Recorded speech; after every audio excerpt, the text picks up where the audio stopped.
Just stop your crying, it's a sign of the time. Amaze, amaze, amaze. We gotta get away from here. Away. Grumpy, Gotta angry, get stupid. away How long from since last here. sleep? Question?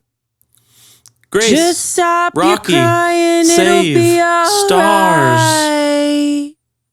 This is my told you that bomb. the end is Space monster. We You gotta leaky get away from here.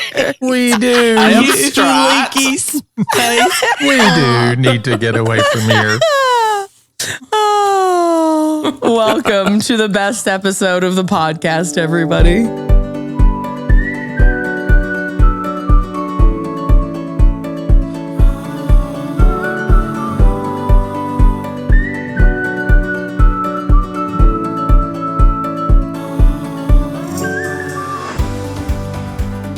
I was telling someone yesterday, I don't know if my sister has been as hyped for this movie Or compared to any anything other else. movie before. Yeah.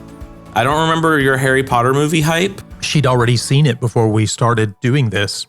Yeah, wasn't so new. it wasn't podcast related, but I don't know. This might literally be the movie I've been most excited about. Not just adaptation. I don't think I've ever been this excited for a movie. This movie, I would have waited outside for 6 hours and gone to a midnight showing. I was so terrified we would have a Mickey 17. Oh yeah, that would have been a nightmare. I was like, oh my God, if this is bad, I don't know if I'll survive it. And that's so silly to say, isn't it? I thought it was fun. I enjoyed the lead up to it and all of the trepidation and questions and all of the looking at reviews and checking it out and trying to steel ourselves to what could be. Josh was trying so hard to get me not to watch stuff in advance. And they like released the scene of him meeting Rocky for the first time. And I was like, I want to see it. And Josh was like, experience it right on the screen. Like, man, it was hard to put all that stuff aside. So obviously, spoiler warning, why are you listening to this or watching this if you haven't already seen the Project Hail Mary film? And if you haven't read the book, why also? Confusion? Why are you the stupidest person we've ever met? Also, I don't really know that there's a lot of content warnings for this episode. It's probably good for parents, but we may talk about a few like slightly heavier topics. It's an existential story. Yes, it's very existential. This is one of the first films we've covered in a while that I've told parents, if your children have a minuscule amount of interest in science fiction or science or anything, it's so clean. Even I'm glad that they kept that. There's like 3 big curse words that are kind of used for effect. So today's fun fact, why is Project Hail Mary your favorite book and also your favorite film? And if not, why are you stupid? So, I mean, I can go first, but I want to give you guys time to think of your answers. Yeah, thank you. That's kind. Yeah. It's my favorite book because it's the best. It's the best one. So I've read a lot of them and it's the best one. Favorite film? Because... It also, yep, same reason. It's the best one. Oh, you've seen all of them. Yes, correct. I have seen all the films and this is the best. Are we thinking Oscar for Best Picture? Project Hail Mary? I would love that, but I doubt it. I think it's up for a nomination. I would love to see it up for a nomination, but I don't trust the Academy. I don't trust the people in the Academy to make a good decision about it. I would be very interested to see how they treat Rocky's character. Did they share the lead? No, he's considered supporting. Andy Serkis ain't getting an Oscar for Gollum. Rocky ain't getting none. Yeah. Fair. So I do have a real fun fact question because it's unfair because some of you guys are weird and have other whatever. So myself and Josiah and my husband Josh saw it together and then mom and dad saw it together. Same time-ish, like same day, but not in the same place. You guys had 2 previews. We had 5. So the previews were a major part of the release because this is such a huge like planned release. So what preview is like the movie you're most anticipating seeing that you saw at Project Hail Mary? And it could be at the showing we saw later or the first like pre-show that we were at. I'll go first. I'm so excited about the Odyssey. I've never read the Odyssey. I didn't have to read the Iliad or the Odyssey in school. And I'm getting more into reading the classics now that we've done Dracula and Frankenstein. And I know we've read a couple of other classic books and I'm trying to get more into them. I have like Wuthering Heights and Pride and Prejudice on my list to read. I would say like I'm excited that I have to read the Odyssey, but the preview looked insane. Like it looked so good. The only preview I've seen of The Odyssey was really just a teaser trailer. You should look up the full length trailer because it is wow. Yeah, it's hard for me to beat The Odyssey. Chris Nolan used to be my favorite director. He would probably still be if I want to say if he made more movies, but he does make a movie every 2 years or so. But they're just so great. They're just so great, and they're consistent. And he plays with time, and they're mind benders, but they're also audience pleasers. I don't know how he's going to make The Odyssey work, but I trust that he probably will make it work. So it's hard to beat The Odyssey. Least excited, Supergirl. Yeah. My favorite part of that being Mom tweeted about it, and then I looked at it and like, wow, a morally gray female character trying to show us that it's okay to not be okay, and it's okay if things are messy. And it's like, what a novel idea. I'm not a massive fan of animated films. We have seen a few trailers of animated stuff coming out this year that I thought that seemed fun, like the Sheep Detective. I'm excited about that. I'm also excited about Animal Farm coming out. I'll be very interested to see what Andy Serkis does with that. I will tell you, I've seen some like random like critic reviews of Animal Farm, and it is what's the word I'm looking for? Polarizing. It is very polarizing. So I'm so interested. And he's not messing around. Like he's not trying to minimize the source material. I'll be very interested to see what he does with it. I am looking forward to The Sheep Detective, less so to Animal Farm. The Odyssey gets my brain moving. And looking through a list of things that are releasing this year, Lee Cronin's The Mummy is releasing. That'll be an interesting thing. Yeah. I'm also looking forward to seeing how they handle the Michael Jackson movie, which is just titled Michael. Yes. I think it was last year when everyone in Middle Tennessee went to see the Michael Jackson musical that came through TPAC. So for me, I'm kind of looking at the movie poster and I'm like, didn't we kind of already do this? But I guess that was just a touring play. I didn't see it. Another one that you guys will probably laugh at me. I am looking forward to seeing Masters of the Universe. That looked kind of cool. Spider-Man is coming out, but I don't know if I'm looking forward to it as much as I wish I were. Is the animated or the live action? Live action, Spider-Man Brand New Day. It's basically the reboot with the same cast, but nobody knows that he's Spider-Man now. I guess I'll watch one more Marvel film because it's Tom Holland. I also haven't seen the trailer for the new Harry Potter, you guys. It came out yesterday and I haven't looked at it yet because I've watched it scared. 4 times. Okay, don't tell me anything. I want to watch it. I'm not going to tell this. you anything. I'll text you. There's nudity, that Rebekah. I wanted to cry. Did you want to cry? I'm so yeah. I'm okay. Why do they put nudity in Harry Potter, though? That feels unnecessary. Yeah. Dumbledore is gay from the first episode. I have a feeling that he's really trying to wind you up there. I'm cautiously optimistic. And I will also say that visually, I think it's beautiful. What they've put in the trailer. I mean, I was really happy with it. You'll have to watch it. It's like 2 minutes long. I posted it. You'll see it. Hey, Mom, do you want to hear the plot summary to Project Hail Mary? We might as well, since that's what we're covering, huh? Well, you know, Ryland Grace, played by Ryan Gosling in the movie, is a molecular biologist turned middle school teacher. He is brought on a project, what's it called? To save the world from a sun-consuming alien presence, a microscopic alien being that they call astrophage, which means sun eater, star eater. Thinking he is just an earthbound scientist on the project, Grace uses all of his knowledge to discover more about astrophage than anyone else. He's very creative and smart. He becomes an expert on the topic of astrophage. And in an unexpected turn of events, he becomes the only scientist on a one-way journey to Tau Ceti against his will. The book and film begin with Grace waking up with no memory of who he is, how he got there. He discovers his 2 crewmates have died on the journey. In the weeks and months ahead, as he slowly regains his memories, Ryland determines to complete the mission. Along with Rocky, a friendly alien he encounters from the planet Arid. What? Spoiler! the rock spider alien called Rocky by Ryland. He's on the same quest to save his planet from astrophage. Grace, Rocky, save stars. That is kind of the plot summary, just that line. That is a line from the movie. Yeah. Grace, Rocky, save stars. You could have just skipped all of that and said Grace, Rocky, save stars. A line from my shirt. Hello. Come on. True. Amaze. Rocky's on my shirt too. I don't know if you can see it. Okay. I have Amaze on my shirt. Josiah got a pin and Dad is dressed up as Ryland Grace, which I'm sure is Mom's new thing now that she's excited about. I'm not saying anything about that. What about major differences? So we'll start with characters today. If you watched the movie and have read the book, you would know this film actually did a really good job of including quite a lot from the book, which I honestly was very excited about.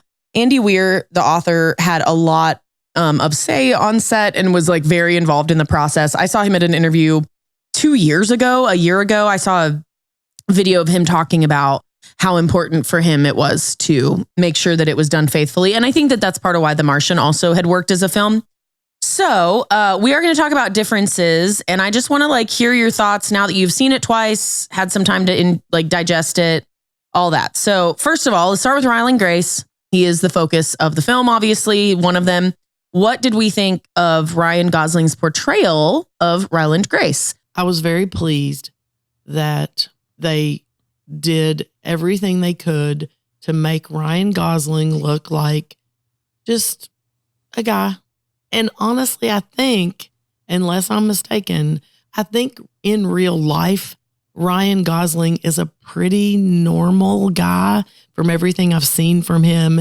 Interviews, just see him interact with people in real life, you know.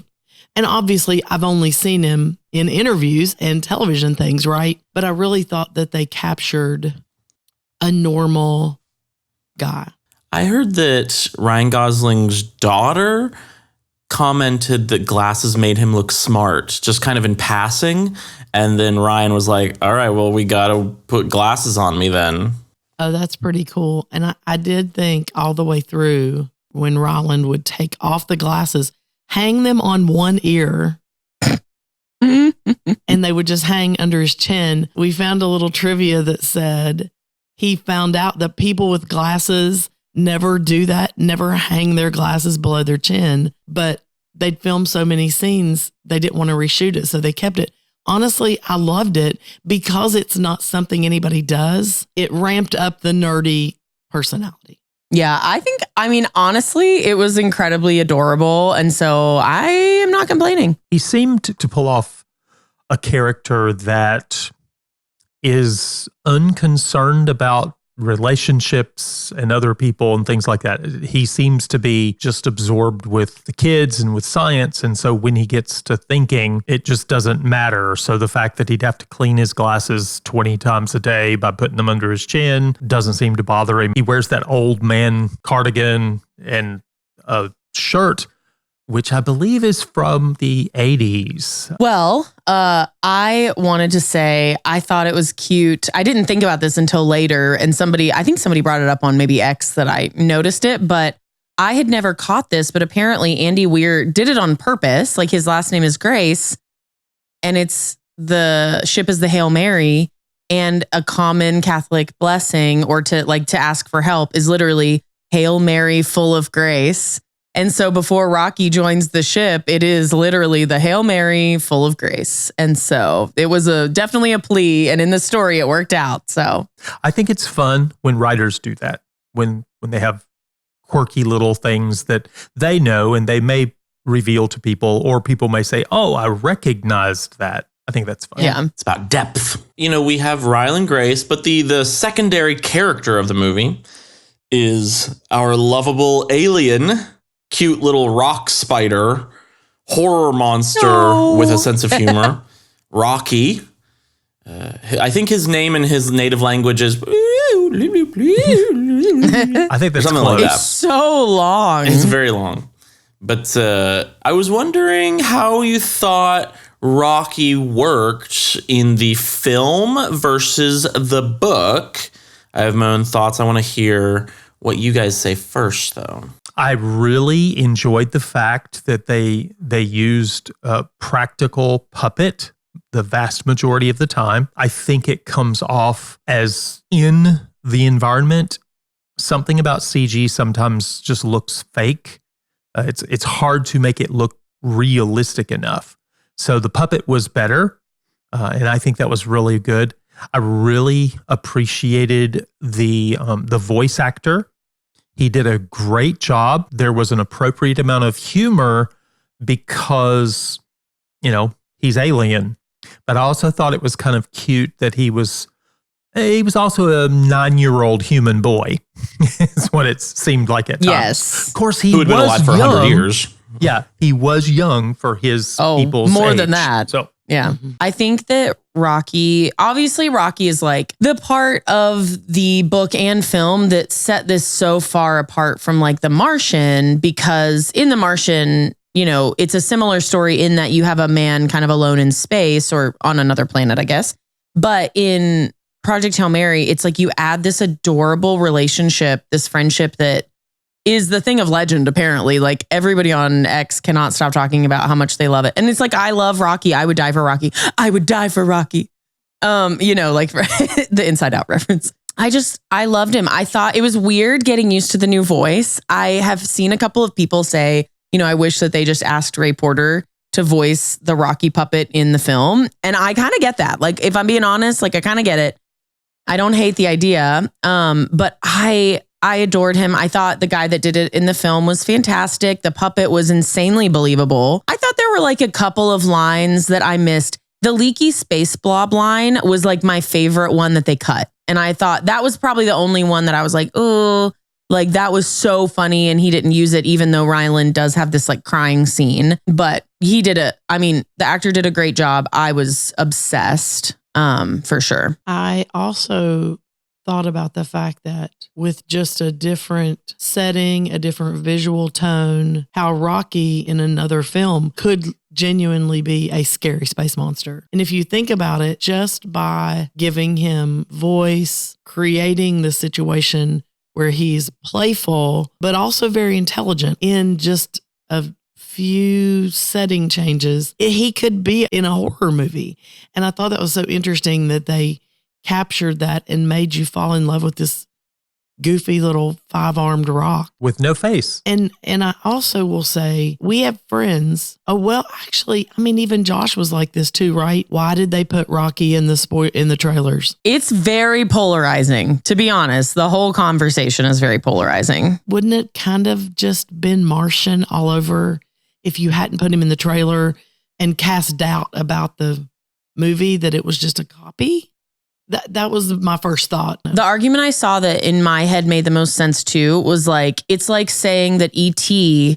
should have had trailers that showed it about a movie about a kid whose parents get divorced. Like you take out the alien, you take out one of the most amazing, like capturing parts of the entire story. Now, Josiah, I remember I went back and watched the video where we all live reacted to the trailer, and I spoiled the fact that there was an alien in the trailer earlier in the trailer because I thought you'd read the book already. And like, how did you feel you saw the trailer and knew about Rocky before you ever read the book? And I think for the others of us, I'm not positive about Dad, but like for me and Mom, when I read it and then when I got her to read it, that was one of the most amazing parts, the most fun parts of the book was experiencing the discovery of Rocky for the first time. How did it feel knowing that before ever going in? Well, I don't like any spoilers. So, I want to experience things the first time without thinking about, oh, this is what Rebekah was talking about. Oh, this is what Mom really likes. Oh, this is what the trailer was trying to make me think. I don't know. There's a magic to going in spoiler free completely with no information. But I completely understand. So my thought process is that Rocky in a movie is a hard sell. It's like films are very grounded, and this is just magical. That there's this rock spider so outside the realm of what we know as our reality that I think it would read as like a musical, how people don't like musicals. because it's like people breaking into song. The suspension of disbelief, I think, would be broken. So I think that Andy Weir and Lord and Miller, the directors, absolutely knew that they were having to fight against this unrealistic suspension of disbelief killer. And they did everything they could to establish expectations. There is an alien. Do not go into this movie thinking it is just hard. It is all hard sci-fi. But if you surprised a lot of people with the alien, I think there would be a lot of people who were like, oh, it's just weird. You know, I was going in thinking I was going to watch this Ryan Gosling Saving the Earth movie, and then it was all about this weird alien thing that looked weird. So they did everything they could. He was in the trailer, which I think is polarizing, but they made the decision, I guarantee you, to tell everyone, especially people who hadn't read the book, there is an alien in this movie. Prepare mentally to suspend your disbelief for there being a weird alien in the movie. You basically only, until the very last scene, I think, you only ever see Rocky through the clear xenonite, which distorts the image. I'm like, oh yeah, that's great. Because don't show the audience what Rocky looks like just like on camera. Don't show them that because it's weird and suspension of disbelief breaking. Always show him through the opaque angular glass of xenonite, or in the ball where it's angular, so it's a distorted image. It's not just a rock puppet. It's not a Muppet in this serious movie with Ryan Gosling. It is this distorted image of an alien. So I think the filmmakers and Andy Weir knew that it would be a tough sell, and they did all they could, and I think that they succeeded in helping audiences to suspend their disbelief for this fun alien, because Rocky's such an integral part. And I think that they did a spectacular job at helping audiences to buy in to Rocky. I thought it was masterful to use him to help you digest the other story trope, which is dude was forced into space against his will to do something he said he didn't want to do, and to watch him evolve through that and then go, oh yeah, totally worth it. I'm going to do this. So to me, I felt like Rocky was that kind of a softening, almost like a fabric softener, because that's a heavy story. True. Next character that is kind of in the list as far as importance, I think, is Strat. In the movie, she is portrayed as a little softer. She has less power struggles on the screen than she does in the book. I didn't see her like that in the book at all.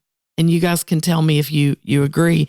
But what I got was, I was given this responsibility and I take it seriously, and I've put aside what it means in the immediate for what I have to do for the future. Few things they don't put in the movie, they're in the book. She's taken to court by several countries over all this authority she has. She's not taken to court by countries. She's taken to court by big organizations that own copyrights. That's right. I'm sorry. You're right. Yeah. But she's taken to court, and basically in a nutshell, she just goes in and goes, I don't really care. I came as a formality. Put me in jail later. I don't care. And so she comes, she's much harder shelled in the book. 2 questions I would have for you all, opinions, 2 scenes. What did you think about them creating the scene where she goes in the bar and sings before they go on the mission? And what did you think about the scene where Grace goes in her office and she just says, guess what? You're it. Tag. What do you think about those? So I have so many thoughts on Strat. I've seen a lot of people on the more conservative side say, like, oh, she was just this, again, a girl boss that in real life it would have never been able to be, like, a woman wouldn't have been able to do that and whatever. Well, it's one of those times that I would say I have to disagree, because it was so funny. Before I ever saw any of that, I was listening to the book and I looked at Josh and I said, okay, this is going to sound crazy, but I think I could do that job. Like, I don't think I could be that mean. Like, I don't know if I could do that job for real, but I read the stuff that Strat has to do and the millions of things she has to like put together and like manage and make sure to like get the right person to do the right thing. And I found myself going, I think that I could actually do the details part of it. Like, no one's going to hire me to do it, right? Like, I don't have any qualifications, but like, I mean, she doesn't either. But I think it's fascinating because I don't have a problem seeing the things that she saw and like putting them all together. So I disagree that it's like just like kind of the more modern girl boss thing that kind of annoys me, where it's like a female being the kind of strong that like doesn't make as much sense. I don't agree with that. To answer the questions though about the other thing, the karaoke scene. So this was not in the movie script. Remember, had a lot to do with the script.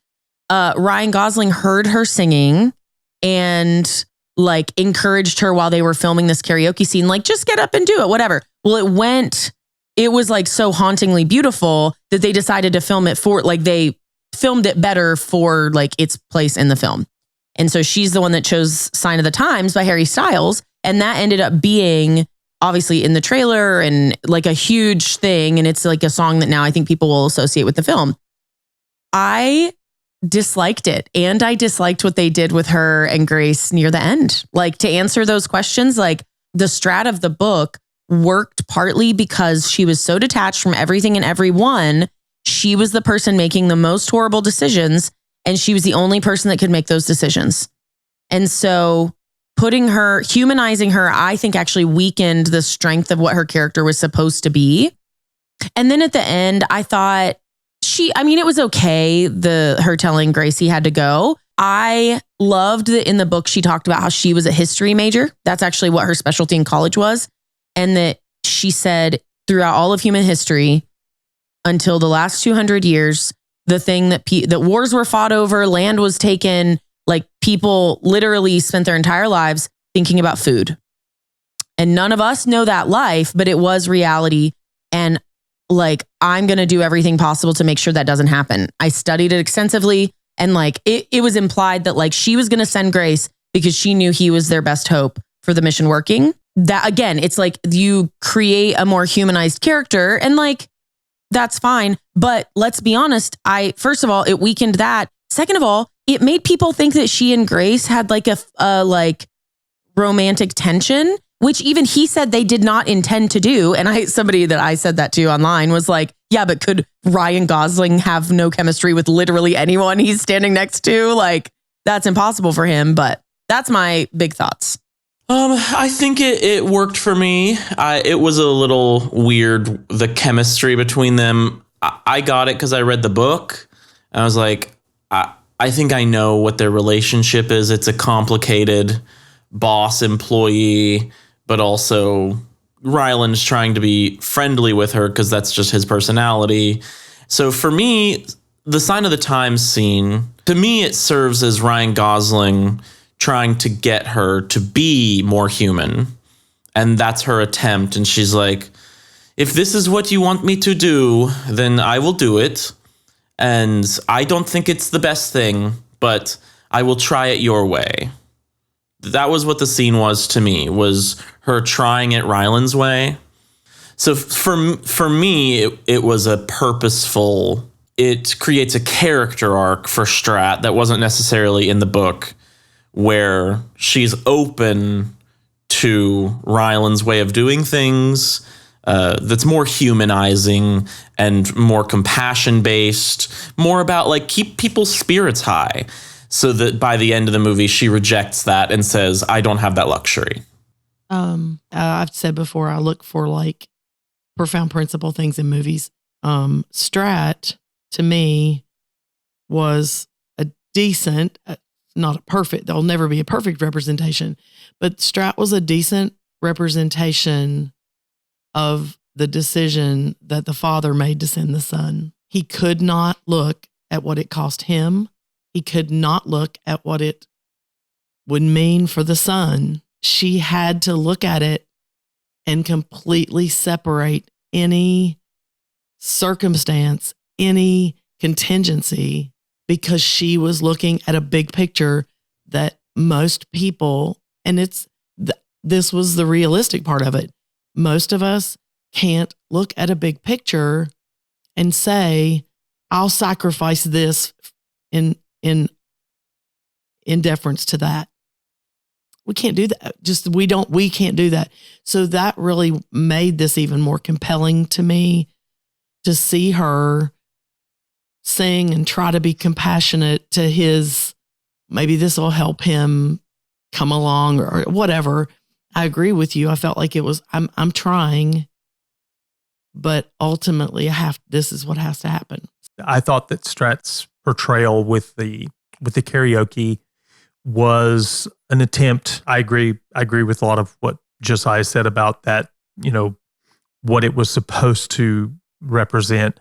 For me, it represented as well the time in the book when she said, "You have always been the one. You were always the one that was supposed to go." Because there were 2 times in the book when I cried. That's the first time when I was listening to the book. Because when she says, "You were always the one, you were there with me from the beginning, you're in all of these meetings and everything," because she knew from the very beginning that she had to do this. She was getting ready to say goodbye to these people who were important to her, who were valuable to her, but because she had a mission and she had to accomplish the mission, they had to be sacrificed and she would never see them again. And so I think it was her trying to be a little more human, trying to take his advice, be a little more human. I think the reason she didn't finish the song is because she saw them. And when she saw them, it was too hard. So she had to put the shell back on. Yeah. This is the mission. Because if she let her guard down, think of the pain that she was repressing. Yeah. Which leads to the other question that you had about the scene with Gosling when she said, you have to go. In the book, it's a good bit more cut and dried. He doesn't want to do it. She ends up having to drug him and all those things. In the film, we see more of his absolute avoidance of things that are tough.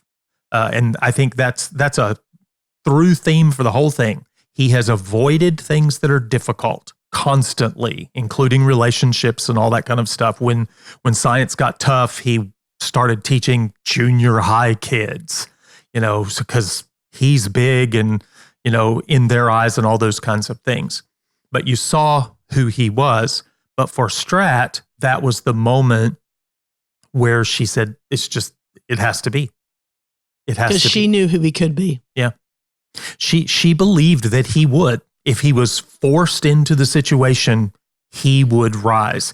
Because I think what she saw in him from the paper that he wrote is his intuition. And he needed intuition. He needed to be able to make jumps, leaps from logic.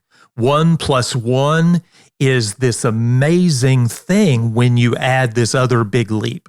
And so I think all of those things played together well, and I was fine with them, though they were different than the book. Another character that took a different turn, Carl, Officer Carl or Guard Carl. He was in the book, but he only mentioned he's the one that would talk to Ryland. The other 2 officers never talked to him and things like that.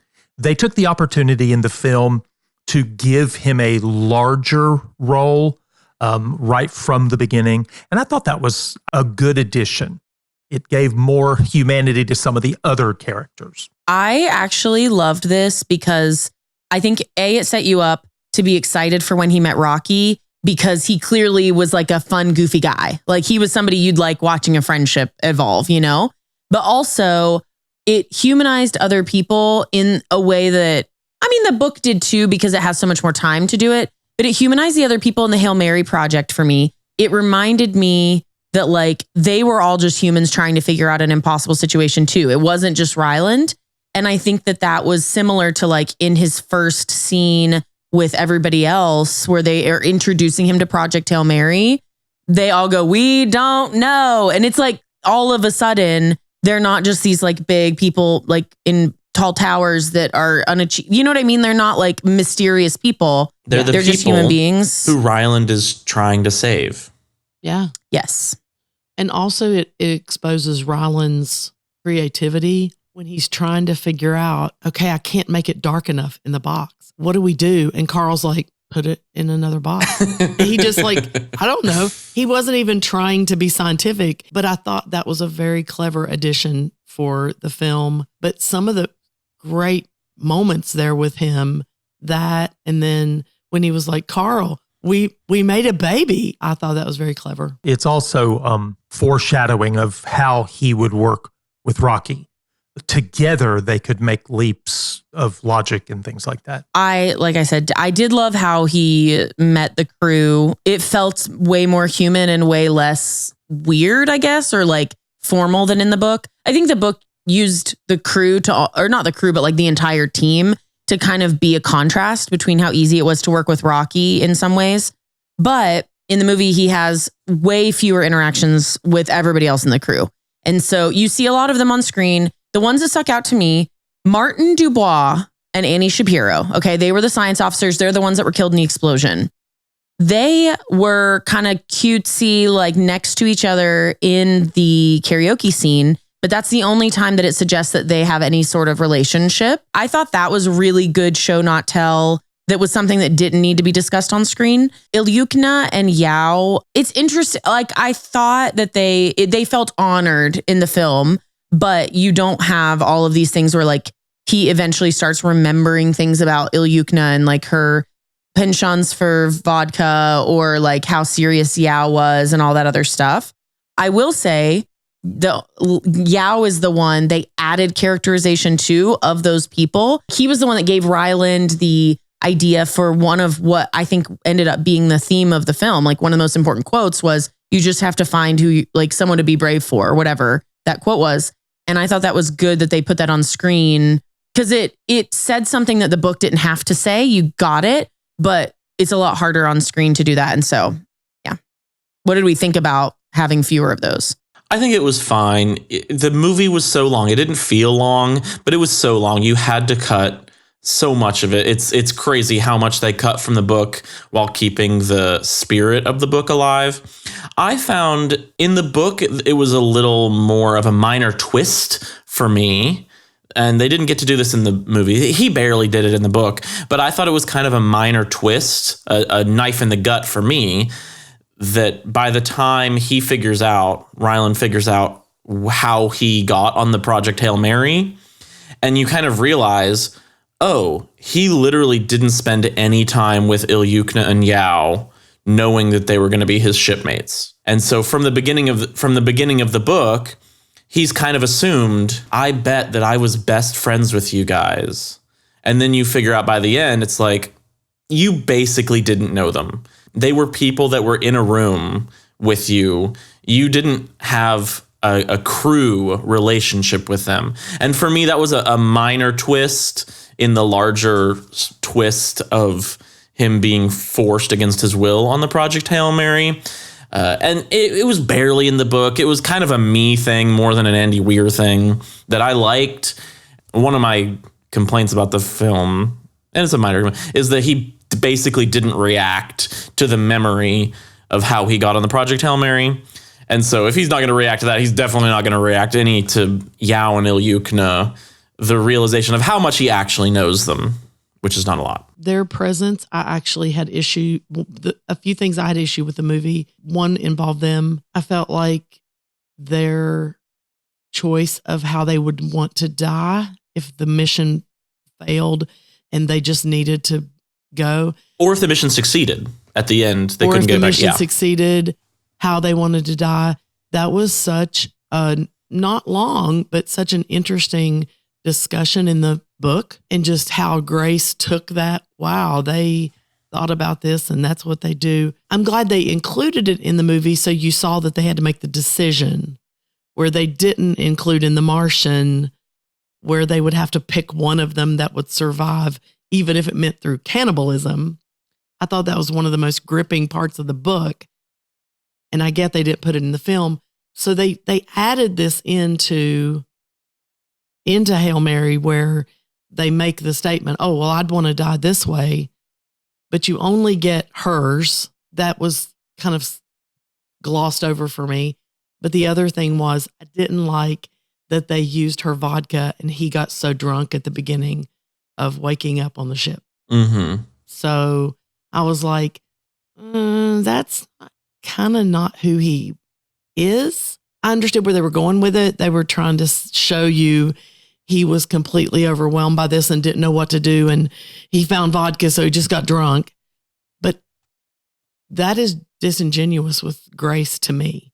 So, yeah, that would be my thoughts. It's something that I think is a hot take, or maybe like not something that people agree on as much, because I don't remember if it was Josh or someone else had commented about how, like, in the film, the way that things start out that was so different from the book actually made you feel like this is a person responding like a normal person would respond in this situation. However, the book, I think one of the most interesting parts about his responses was very similar to the lead character in The Martian. In the book, he's like, all right, one problem at a time. And the way he solves wanting to freak out is solving a scientific problem one thing at a time. It did change who he seemed like he was a little bit, which is a little interesting. Ryland's fall from grace near the end. We've talked a little bit about the scene where Strat makes him go on the mission after the explosion kills Dubois and Shapiro.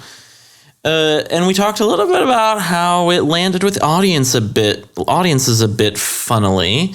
There were giggles at all of the showings that we saw. It started out as less poignant, and it got more and more hard to watch, but I missed that from the book. Ryland did not say in the movie, I'm going to sabotage the mission. I'm going to make sure Earth dies if you send me on the suicide mission. Because you know he's lying, and you know Strat's right, but like that is something that you would do in your human imperfection. I thought that was such a gut punch, and it was in some ways more toothless in the movie, where it starts out as kind of quirky, and it ends up as kind of, oh wow, that's touching? Crazy. It's almost touching instead of gut wrenching. Yeah. I was fine with the adjustment they made in the movie, though, as he's doing the videos that he's going to send back.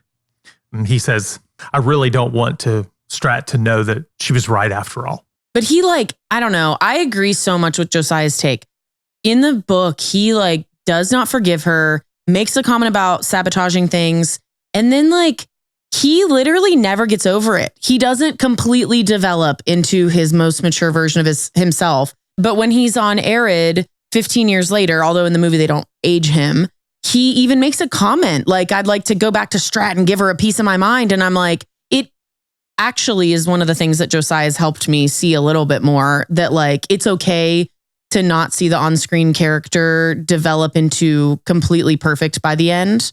But I do think it's an audience pleaser that he just looks into the camera and he's like, you were right. It's just so it's so inspiring, but it does take the teeth out of it quite a lot. Interestingly, though, my first experience with watching the scene, I thought it was actually more visceral because his reaction forced him to have to get straddled on the ground to arrest him. Embarrassing. And more people were involved and it was more embarrassing for him. So I thought that in some ways it was more visceral, but I think, Josiah, you said that stuff and then I really started thinking about it more. I think it could go either way. Well, do you want to... There's some things we haven't touched on with the setting. The Hail Mary ship is much larger and redesigned than it is in the book.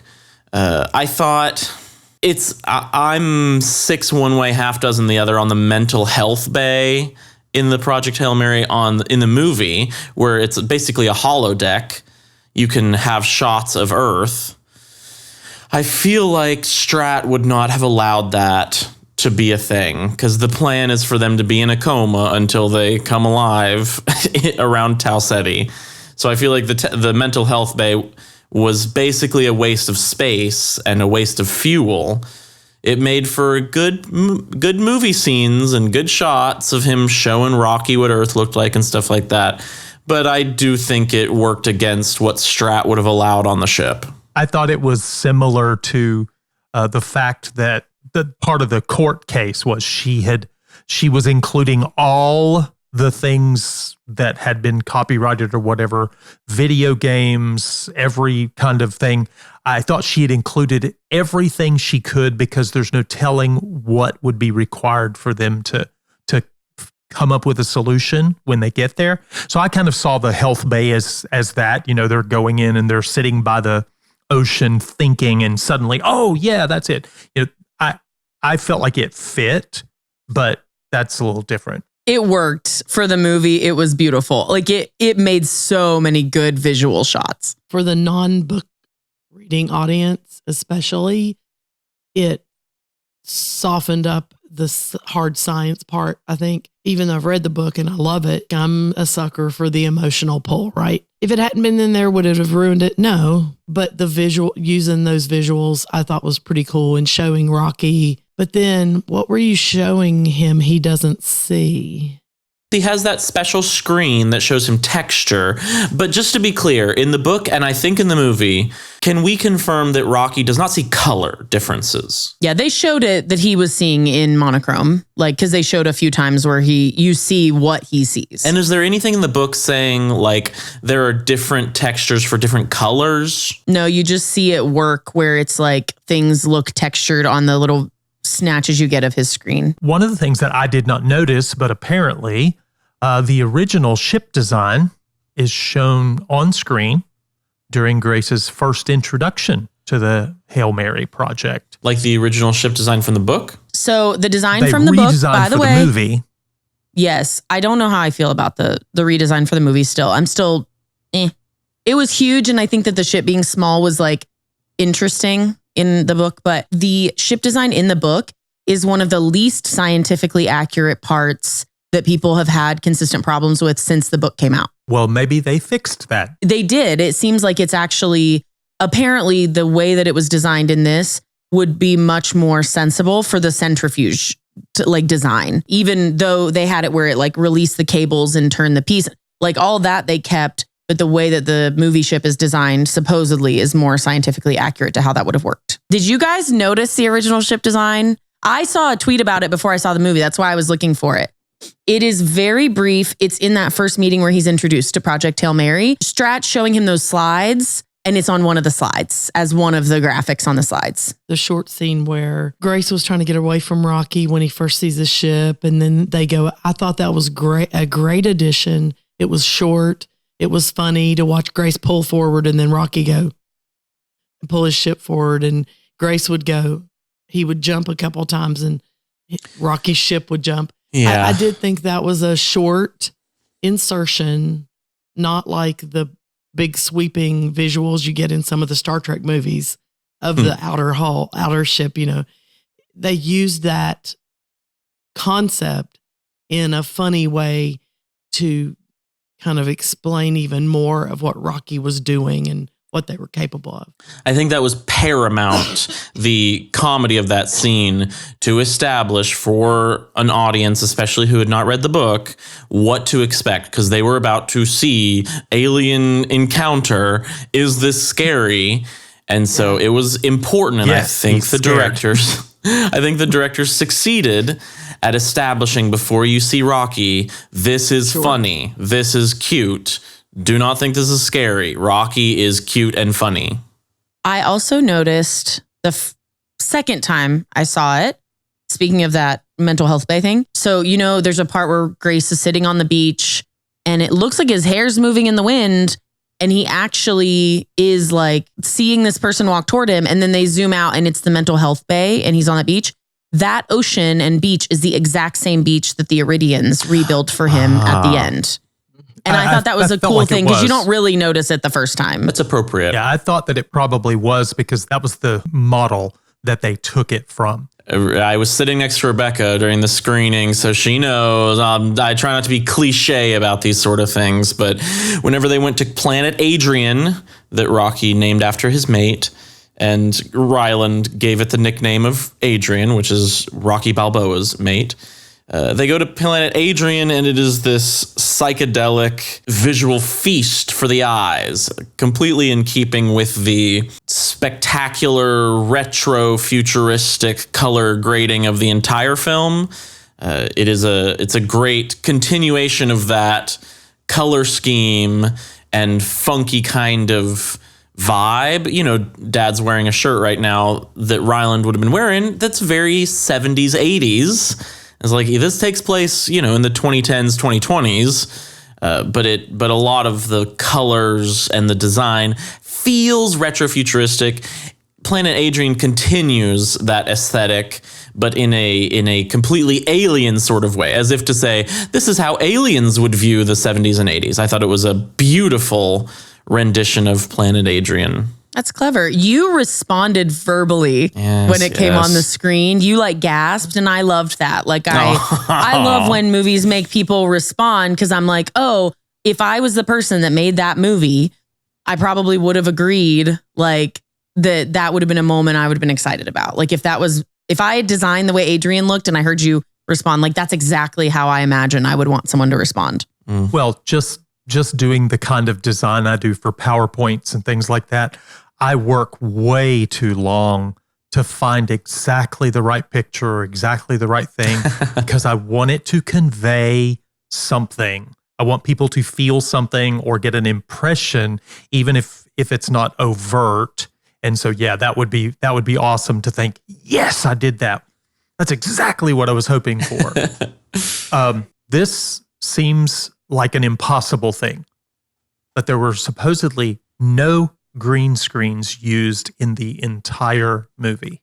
My favorite response to them talking about this is people that were like, oh my gosh, I didn't know that they actually went to Planet Adrian and to Talsetti like to film this movie. That's crazy. On location. But it was, I read a little bit about it, and Phil and Chris basically said, they were like, we just didn't want that thing where green screen, like there's no way to make it look for sure real. And so they did Rocky as a puppet and tons of practical sets. And then all of the space stuff was like done with other CGI things. So I don't know. I think the point was they obviously used CGI, not just, yes, they got rid of the green screen, but I thought that was incredible. And it just spoke to how important it was to them. I was watching an interview with the guy who voiced Rocky, and actually it's not voicing. He actually did a lot of the movement.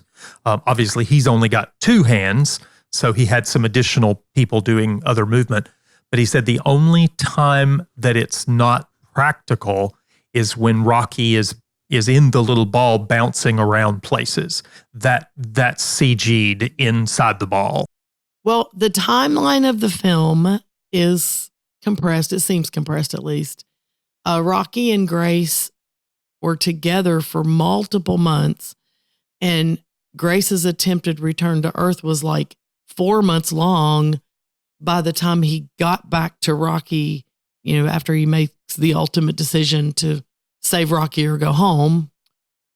So I was okay with this. I don't really recall them giving time stamps. Honestly, can't remember if he did a lot of this in the book where it was, I've been here so many months and this is what's going on. If you sat back and got really technically picky about it and said, oh, they could do that in just a few days. Wow, no, there's no way.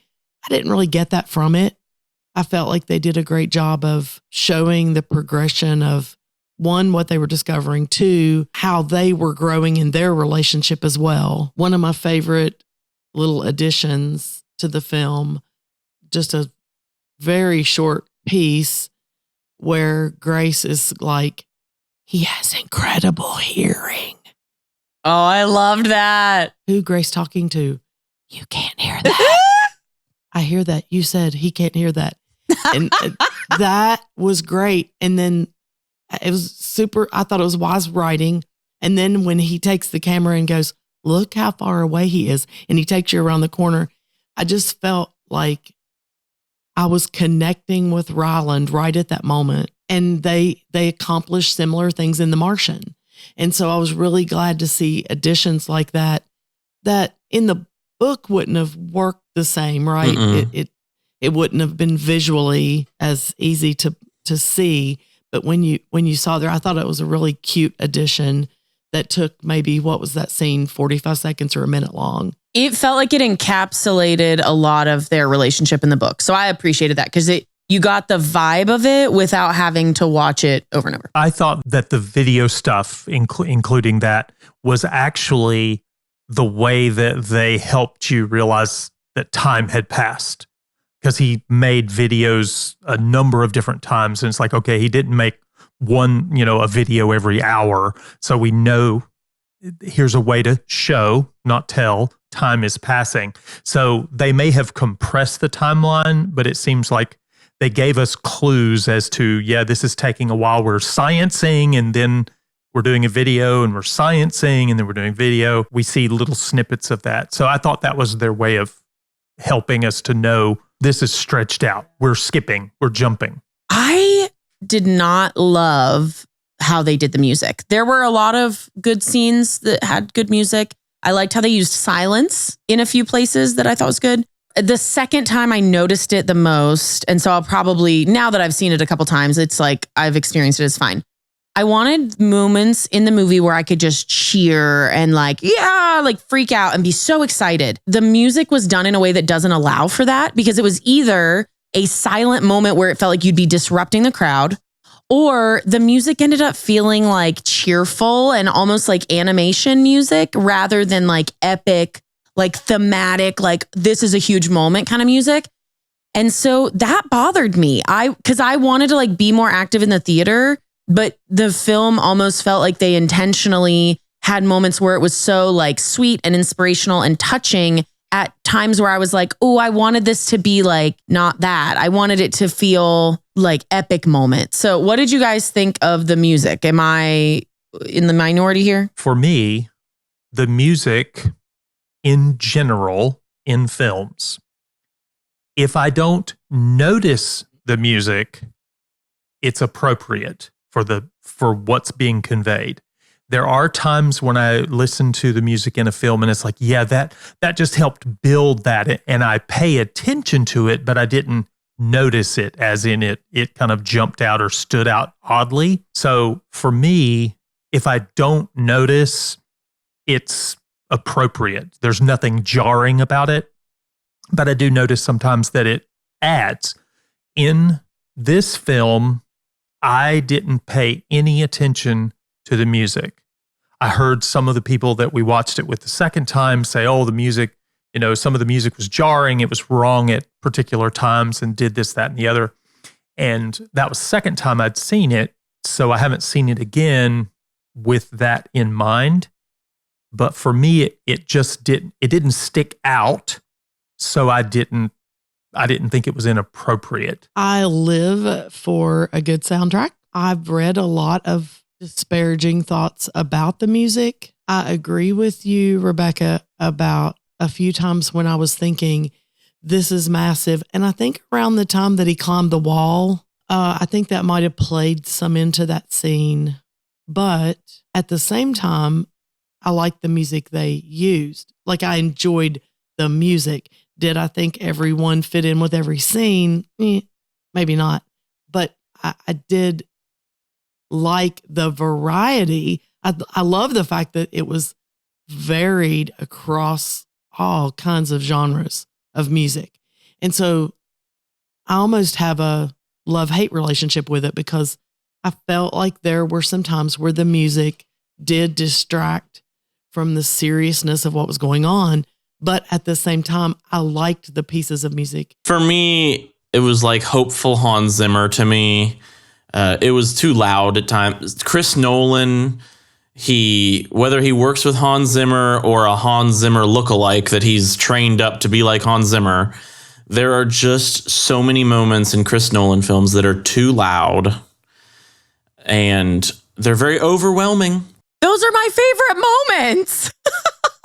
That's the ones I wanted. That huge crescendo when they realize they've gotten the freaking Chalmeba off of Adrian. I'm like, I want that to be like a dun-dun, like, and I wanted to cheer. And that is the part that bugged me. It was like 2 or 3 moments like that. And maybe I did want more of that Hans Zimmer thing. I thought there were moments that were a little too overwhelming, but maybe we could use more of it. And I thought that there were several moments where the music was a little too funny.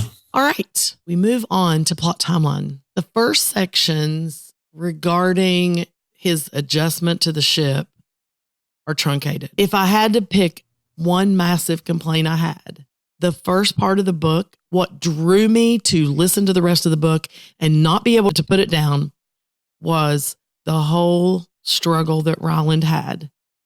Waking up, I loved the comedy in it where the computer kept going, "What's your name?" "Nope, wrong. Sorry." Put him back down. Wouldn't let him move. I thought what they did in the film was funny, but knowing how pivotal that setup was for me in the book, I was like, oh, it's so short. And she told him his name. That was like, oh, no, you're not supposed to tell him his name. He gets his, so that would be, if I have to rank complaints, that's the biggest one. And I don't have too many, but I didn't love, I guess the movie was already so long, they cut so much. I guess they felt like they had to. I don't think they needed to cut the fact that Ryland was remembering these memories in real time. Because that's there kind of... There were people that didn't understand that we went to see the movie with that hadn't read it. It was mentioned maybe once at the beginning. Like it was shown maybe once near the beginning. But his other memories, I wish that when it cut back to him on the ship, you just saw a brief reaction. Have the scene, whatever the scene is, have it be the same. Add a second where the scene begins with him reacting to what he just remembered. It was sickening to me when it cut back to him after the climactic scene at the end where he's forced to go on Project Hail Mary. And when you cut back to him on the spaceship, it doesn't show a reaction from him. It doesn't seem like he actually remembers what happened. They connected it in their in the dialogue with what he and Rocky were talking about. But you're right. He should have been visibly devastated to remember what an utter coward he was. Yes, absolutely. At the time. Yeah, for sure. And we're still at the beginning of the plot timeline. There were opportunities for him to remember, oh, I'm a teacher. Oh, I was helping save the world. Oh, I'm a really smart scientist. Like there were opportunities for Ryan Gosling to react comically to those realizations, but I don't think they were really capitalized on like they could have been. Well, there were other things that they adjusted for the film. There was more astrophage to start with, because remember it was very, very rare. They only had a tiny little bit. Like on the little probe that went up, didn't bring that much. Exactly. It was much more visible for the on-screen medium, which I understand, it's super microscopic. Okay, show us what the microscope sees as if, it's massive. That's good. We need to be able to see that, to see those kinds of things. And each time we saw the astrophage or later the Talmiba and the astrophage, it was large enough for people to see and know what's going on. So I think it was okay. We understood we were looking through a microscope. Yeah, I think doing the black, sludgy stuff worked, but it made me realize in the book, I guess it's true, you don't really see it hardly ever unless you're looking through the microscope. The one place where it was much more visible in the film than it could have been in the book was when they escaped, when he lost them. It took a lot longer to find them in the book. But that was the Talmiba. The astrophage? Oh, you're talking about the astrophage pieces that got when found. It was the box I never minded. You're they right. end up with the box in a box concept, so they to be able to find them. But yeah, I thought, wow, they're very, very visible with the right kind of glasses. Another thing from the flashbacks is that the film kind of skips any major discussion of climate change. In the book, it's talked about once. It's not like they dwell on it, but there's a whole scene that's kind of dedicated to Strat basically saying, we have warmed the Earth's atmosphere, and because of all of the CO2 emissions that we've released, because with the sun dimming, it might have bought us an extra 6 months of warmth.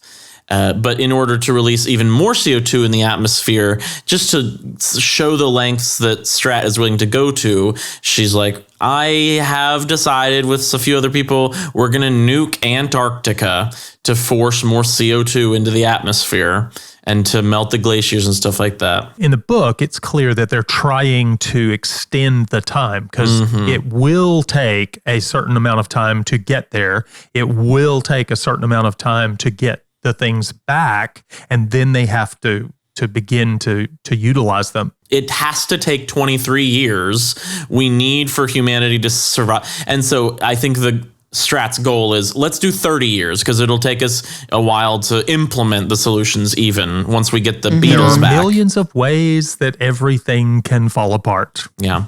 That particular topic was something that I thought they did a good job of making this a movie that was like a crowd pleaser and was like not trying to put off its audience, because you could have taken that and tried to make it a commentary on climate change in a way that would have been off-putting to certain audience members, probably myself included, mostly just because climate change stuff in movies tends to be kind of preachy. And so I kind of appreciated that they cut it, but I thought it was interesting that they did. Climate change and evolution were a big part of the book. I mean, it wasn't the whole book, obviously, but he is very much in favor of those things and thinks in those terms and all that. And they did not get into that in the film. One of my issues with the book and movie, it's not really a book to movie change, so I hesitate to mention it, but I was thinking in the book and in the movie plot, but I guess it's more of a book complaint that with the talk of climate change and everything like that, people agree that the climate is changing, just people don't agree with what to do about it. And I think that's similar to my thoughts on astrophage. The fact that they're able to create a near light speed engine because of astrophage, that makes me think, okay, well, I'm not saying it's a permanent solution, but can we not absolutely jump 300 years into the future of technology on Earth with astrophage? Can we not revolutionize the growth of food using astrophage as fuel for, do you need gas? Do you need gasoline anymore? Do you need to drill for oil anymore with astrophage as a thing? Do you need we're gonna all starve because at our current capacity, we're not gonna be able to make as much food. But are we sure with astrophage we can't figure out, let's say the efficiency of food collection might increase by 1,000% using astrophage. We might be able to create special greenhouses that cover many acres at a time with astrophage. My main complaint with the book, it doesn't ruin the book for me, but for me, I'm like, I get that at our current trajectory, sure, we would be able to last 30 years before 80% of the world's population dies out. But we have astrophage. Can we really not create technology to last 300 years at least? I feel like there's technological advancements you can make with astrophage. If we can make a near light speed engine, can we not revolutionize the growth, collection, and distribution of food?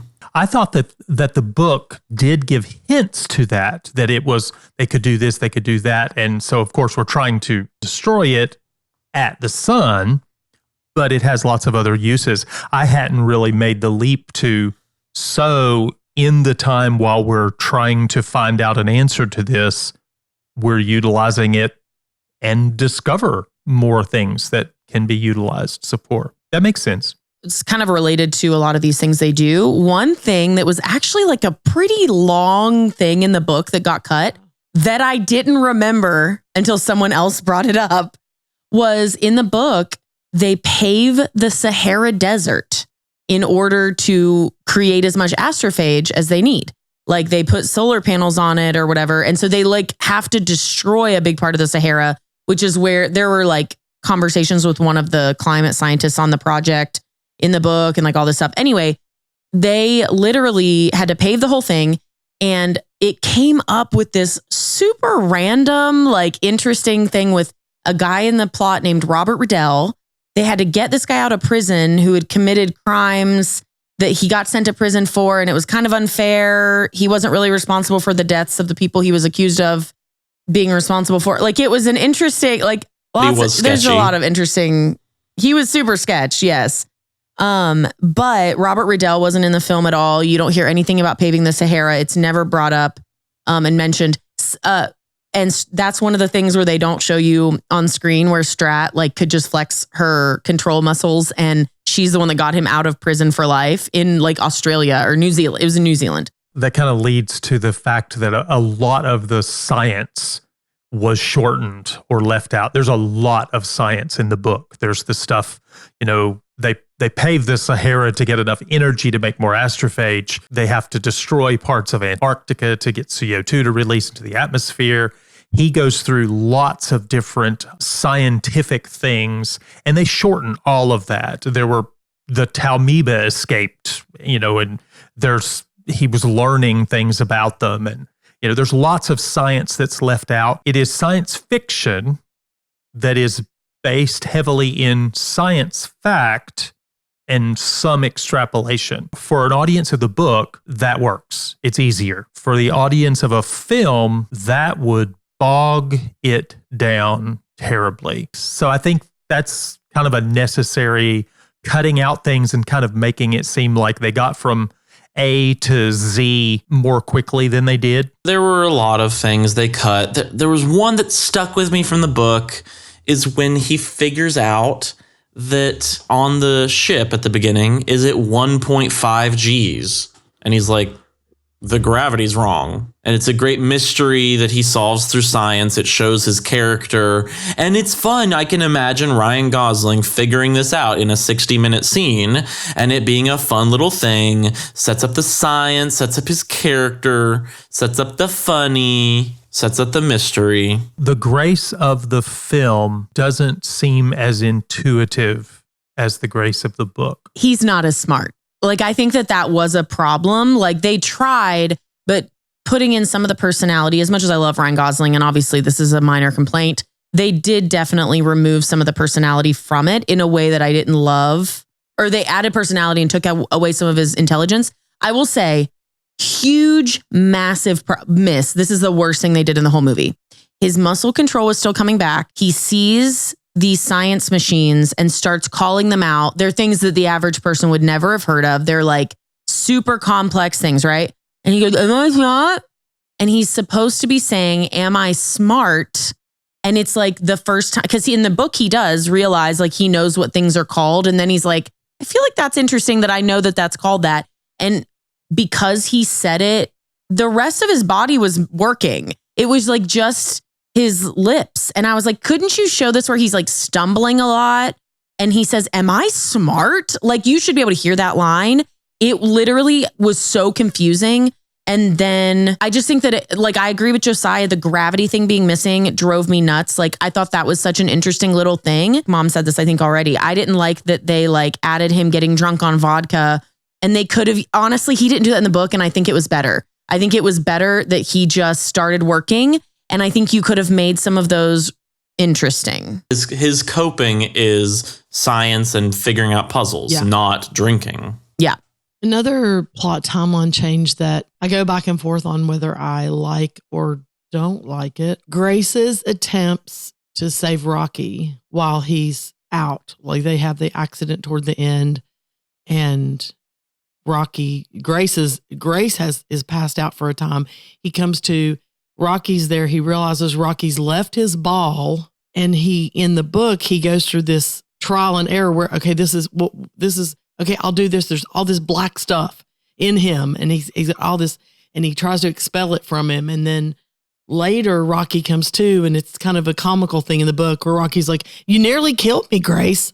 Grace nearly killed Rocky, whatever he says. They shorten that in the book. He does put heat lights on him, to try to warm him up because he knows that he's used to a very high temperature. I liked what they did in the film in the fact that Grace goes and looks for him and he sees all that black material on the floor. I was okay with it. They got you to the point, and then he sees that Rocky's there and he's not contained and all that. They chose to say that with one of the sentences that he says while he's waiting for Rocky to wake up, if he's going to wake up, and he's doing a video thing. He says, "I've done everything I can think to do, none of which we saw." In the book, we got each of those attempts. In the film, they depended on that one sentence, really, to say, I've done everything I can think to do, which tells us, we didn't see it all, but he did all sorts of things. In the movie, while Rocky is passed out and recovering from being outside of his ball, that's when Ryland is figuring out what town Meba is and how the town Meba eat the astrophage and everything like that, which I think is another chapter in the book. Like, it is after Rocky has recovered that they figure out kind of together what this is all about. But in the movie, it was like, well, while Rocky's recovering, let's give Grace something to do so that we get the time passing of it does take time for Rocky to cover to show the sacrifice he made to save Grace's life. But let's also use that time to solve the problem of what is Talmeba and how does it affect astrophage. This is probably one of the better script changes from the book if you're trying to condense it all into a 2.5-hour movie. Another little thing, tiny note, but I thought this was interesting and honestly a good change for the film. Rocky offering to re-up Grace's fuel in the film was a sacrifice because he would have to go home 6 years slower. And it happens after he saved Rocky's life. Ryland has already saved Rocky's life, and it feels like Rocky's like, you did this for me. Of course, I would make a sacrifice because you're a friend. You are a friend. It made more sense in the book to have it the way that it was. I don't think it was bad in the book at all, but I think bringing it to the film as him sacrificing and saying, I'm willing to spend extra years away from my mate and like my planet because I want you to get to go home. Like that. Oh, that was one of my favorite changes that they did make. The change on Grace's face. And he turns around and he's got tears. He's crying. Mm-hmm. And Rocky said, but you said you were at peace with it. And he goes, I made that up. I made that up. That's just what people so say. Everything I said was a lie. Yeah, that's just what people would say. Yeah, that's great. I liked the addition of Grace visiting Rocky's ship in the film. Oh, that was the thing I was mad that wasn't in the book. So I loved it too. We missed that. I agree. We missed it in the book, and I appreciated that they brought that in. So some of the additions were necessary. Some apparently were, I wish you'd chosen something else. That was the kind of the ultimate show, not tell. I liked that Rocky, I think they kept this in the movie. They didn't really talk they touch on the fact that the Iridians don't understand relativity or radiation. And there's an element, like they just have a bunch of astrophage because they thought it would take longer to get to Tau Ceti and everything. And there's just an overall feeling that Iridians are less efficient. So although they seem to be better engineers than human beings, and they're much better at math, they are less efficient than human beings. And I like that Rocky's ship is huge. And there's so many things. It's like they did not have a strat on Arid to make things as efficient as possible. That's just not the Iridian way. It's like, well, let's make it big. We gotta get really big and have too much of everything. We have to have too much xenonite. In the book, doesn't Grace discover that Rocky has already been there? At Tau Ceti for a long time, for years, so. right? 48 years. Yeah. Wow. He's crazy. So he's been alone a long time. So that's kind of left out of the film too. I've seen a lot of people incorrectly online say that Rocky hasn't slept in 40 whatever years, which is not accurate. The whole point that he establishes in the book is just that Rocky, it's not that he can't sleep when people are around. It's that it's terrifying and it's against his nature. And so the idea that he would have to sleep alone once there's an option not to, it's not that he can't, he just doesn't want to.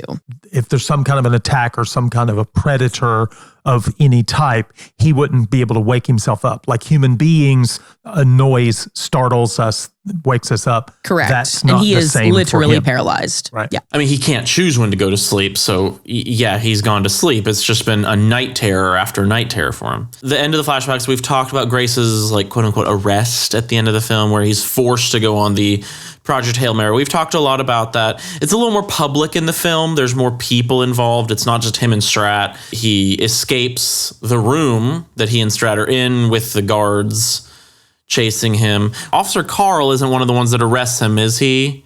I hope He is not. in the I think he film. was there because He was there because you he have the looks at him. sideways shot That's of so him sad. watching on, like, sadly. And you could tell he, like, hated that Grace let it get there. And it feels like someone that actually knows him is having to participate in this, Yeah. not So just that- Strat. So that's very sad. There was no mention of a memory-altering drug that she was administering. When that happened in the film, I was like, oh, okay, so I guess that amnesia is just a coma thing. And it's because that was the twist in the book that you figure out. His memories It wasn't a coma thing. it was on not purpose. a coma thing. I thought that was a really great twist in the book. It was a huge part of the format of the novel that he remembers things in this order at periodic times. And you just think, oh, okay, that's a convenient symptom of the coma. But no, it is literally something that was administered to him coldly and cruelly so that he would do the mission long enough. And then when he remembers, he's literally experimenting on the Talmiba. And he's like, yeah, Strat was right. I'm not going to give up on the mission now that I've remembered. Her drugging me has worked. I thought that was an amazing twist, an amazing development in the book that they cut from the film when I just feel like it wouldn't have taken any longer to portray that. In the office, there's a section of a couple of lines. She says, "It's always been you. You're it. You are the one." It took me directly back to Mockingjay,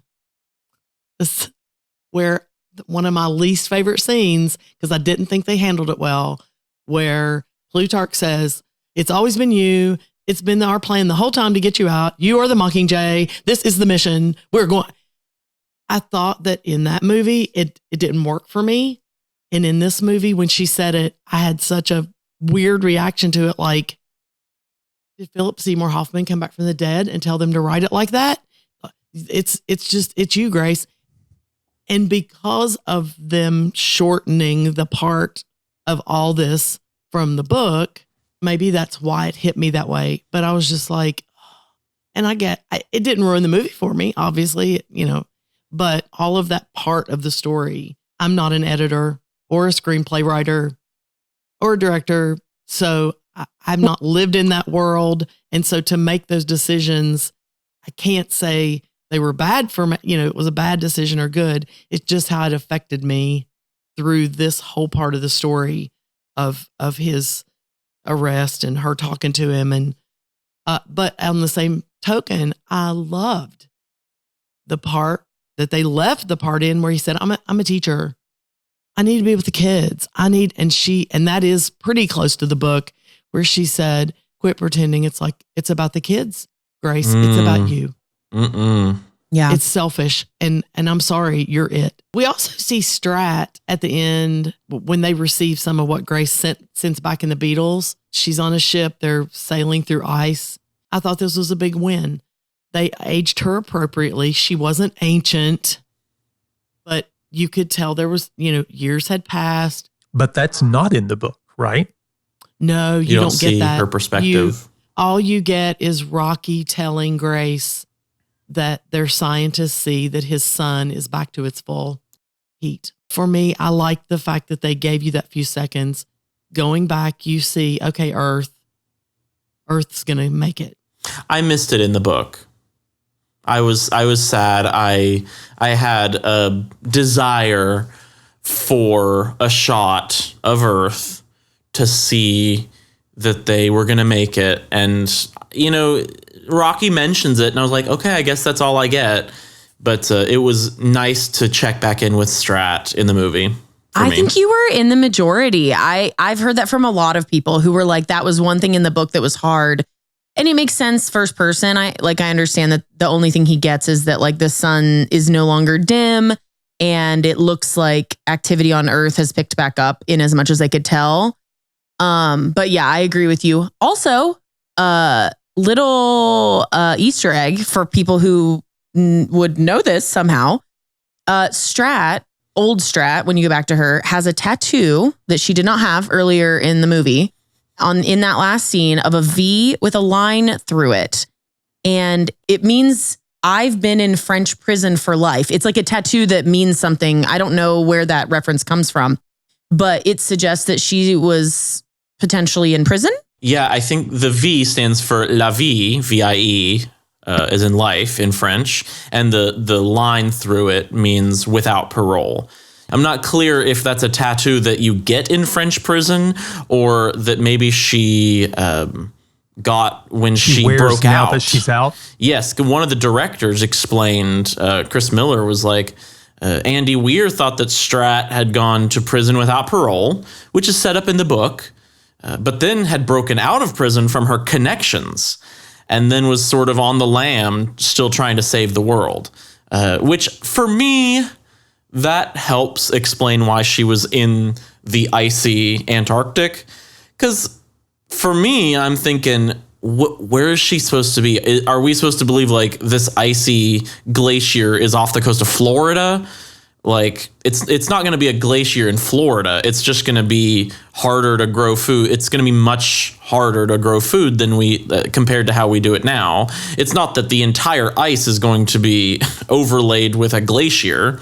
So it makes a little more sense to me that she was on the lam. She was hiding from the authorities in remote parts of the world. It was Andy Weir's idea. It is not a tattoo that is like a traditional, this means life without parole, but he basically developed an off-page subplot that she ended up being sentenced to prison in France for life. And he was the one that came up with the idea of the V with the line through it. Okay. But it was all supposed to be, it was like something he wanted to be as like a little Easter egg, but it wasn't necessarily grabbed from like real life things that people already do. I will just say about the end of the book, it's very similar to the end of the film. I just want to say that I really appreciated that. I love that they kept the students thing at the end of the film. I really liked the addition of the thing with Strat. I did think it was weird that he didn't age at all because the Ryland of the book did age like 15 years by that point. So it was weird. I think they did it to differentiate that more time had passed on Earth than he had experienced. I think it was just easier. But two things. I had a friend that said she and her husband went to see the movie. She's a big reader, but has not read this book yet. And she said, I wonder how the book ends because it felt a little silly of an ending. Like it didn't feel like it had the gravitas that she expected with the rest of what was going on in the film. So I'm just like, I just thought that was an interesting comment. You don't even have to tell me what you think. I just think it was interesting. It's pretty close. But I wonder which part she felt like made it that way. The part that was like the book or the part that was I know. I'm like, added. I'm not honestly, sure. I think if I had to guess, the intention was they wanted to stay away from the heaviest emotional things that were going on. So they chose the sweet memory of Rocky and Grace walking down the beach and sitting there. And then when they pan back and Rocky scoots closer to him, my heart just exploded. I was just like, oh. Yeah, I think that the silliness of seeing all of the Iridian children is exactly what the filmmakers were trying to avoid with the rest of the film with Rocky. Because the image of these rock spiders is silly. You have to prepare the audience to suspend their disbelief, to accept that this is not silly in the world of the film. I also wanted to say, in my head at the end of the book, I was imagining the rock spiders all at desks in a wooden room with a chalkboard. And I was like, I guess that doesn't make any sense. It made more sense how it was in the movie. I will say the only thing I was sad about in the ending, because I thought the movie ending was like chef's kiss, like other than him being not old enough, which was kind of weird. The rest of it, like Rocky creating the same kind of suit he made for Grace so that he could sit on the beach with Grace and not just talk to him through a window, I thought was superb. Loved the students, loved what they did with the idea of him having his own area, but it was larger than what I imagined it would be in the book. So I appreciated it. Like the beach thing was so cool. Loved the comments about the water. I mean, again, loved it. But the ending part of the book that I think is the funniest and also weirdly like difficult is like that quick little epilogue thing where he talks about not being able to eat for years and like, you know, all of these things. And then he has to eat me burgers. And I understand why they didn't put that in the film. But I thought it was hilarious in the book. I thought it was such a hilariously like lighthearted. It's like it takes this thing that's like really heavy and it would have been harrowing and you would have almost died, but somehow it's still funny. And I did miss that. Like I wish there was a way to do it, but I don't think there would have been a good way to do it. The book released on May 4th, 2021, like right in the middle of COVID, he put the book out. Kind of a perfect time for a read. I didn't realize that I read it so early when it got released. Mm-hmm. I didn't realize it was so early because I read it that summer. We were at the beach with Josh's family. And I think I clicked on it because of something random, like someone recommended it or whatever. I didn't realize I read it right after it got released. That's so cool. Yeah. Movie released on March 9th in 2026 at the Empire Leicester Square. And then on March 20th, 2026 in the US. There were preview screenings the weekend before in the US and probably globally. Book ratings on Goodreads, it gets a 4.51 out of 5. That's 1.3 million ratings. On Storygraph, the book gets a 4.5 out of 5 as well. That's 215,000 reviews. Rotten Tomatoes, it is holding at 94%. IMDb, it has an 8.5 out of 10. The Flickster audience score is 96%. Production cost, $200 million. The opening weekend was $80.5 million, which was, I mean, huge for the last few years. Obviously, haven't had a lot of movies like this. It is the second highest ever opening weekend for a non-franchise film. Nice. Second highest ever. And the preview sales were inched out. I think it went just over or just under Interstellar for highest preview sales also. Oh, interesting. It's funny that's Nolan on Interstellar. The highest opening for a non-franchise was Oppenheimer. Yeah. Yeah. USA Canada gross is, as of this morning, is at 96.9 million. Internationals just under between 59 and 60 million. But they, on day 6, they passed 100 million box office. Which was officially Wednesday, March 25th. So it released the 20th and 19th, or the 20th, the 19th was Thursday night. There were a few showings, but yeah, on its official 6th day. And that's including, what was it like? Only like 11. It wasn't a lot, but there were a few million or whatever from just pre-shows, right? Or was almost 12 million. Oh, cool. Okay. So that 100 million, does that include that? Do we know? I assume that includes that I don't number. Know. I did not look at that. Which means a little over 10% of the first week number. I mean, even if you take out 12 million though, it's still doing pretty well. So think about that. The total as of this morning worldwide, 156 million. They're almost to their spend. And you have to account for marketing is usually going to be about equal. Of course, yes. Yeah. So they got to get over 400 I've million. heard that but they should. I've totally. heard they have to make close to 500. Yeah, I think it'll happen. But And if I'm wrong, hey, I'll go back and apologize afterward. But I think it's going to be one of those long running crazy things. This weekend will tell us. So we're recording this on March 26th. So we're headed into the second weekend of the film.